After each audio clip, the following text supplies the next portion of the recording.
माँ चंद्रघंटा देवी दुर्गा के 9 रूपों में तीसरा रूप है और इनकी पूजा नवरात्रि के तीसरे दिन की जाती है।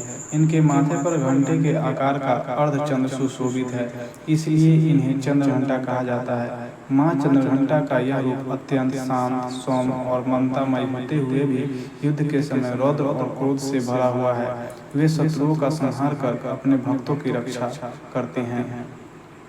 माँ चंद्रघंटा की पौराणिक कथा के अनुसार जब देवी पार्वती का भगवान शिव से विवाह तय हुआ, तब भगवान शिव अपने गणों के साथ अत्यंत भयंकर रूप में बारात लेकर आए। उनके इस भयानक रूप को देखकर सभी देवी देवता और पार्वती के परिवारजन विचलित हो गए। भगवान शिव का यह रूप भूत, प्रेतों, अघोरी, साधुओं और विचित्र जीवों से भरा हुआ था। यह दृश्य देखकर माता पार्वती को चिंता हुई कि उनके परिवारजन इस रूप को देखकर भयभीत हो जाएंगे। ऐसे में माता पार्वती ने माँ चंद्रघंटा का रूप धारण किया। इस रूप में उनके मस्तक पर घंटे के आकार का अर्धचंद्र विराजमान था और उनका स्वरूप अत्यंत दिव्य और तेजस्वी था। उनके इस शांत और सौम्य रूप को देखकर भगवान शिव ने भी अपना भयंकर रूप त्याग दिया और एक सुंदर शांत रूप में प्रकट हुए।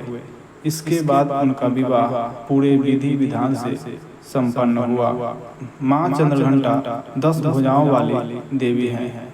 उनके हाथों में अस्त्र शस्त्र सुशोभित हैं, जिनसे वे अपने भक्तों की रक्षा करते हैं।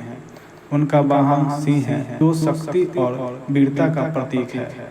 माँ चंद्रघंटा की कृपा से साधक को बाहरी और आंतरिक शत्रुओं से मुक्ति मिलती है और जीवन में साहस, शांति और आध्यात्मिकता का विकास होता है। माँ चंद्रघंटा की पूजा करने से साधक को अद्भुत ऊर्जा, बल और साहस प्राप्त होता है। वे जीवन के संघर्षों से लड़ने की शक्ति देते हैं और साधक के भीतर की नकारात्मकता को नष्ट करते हैं।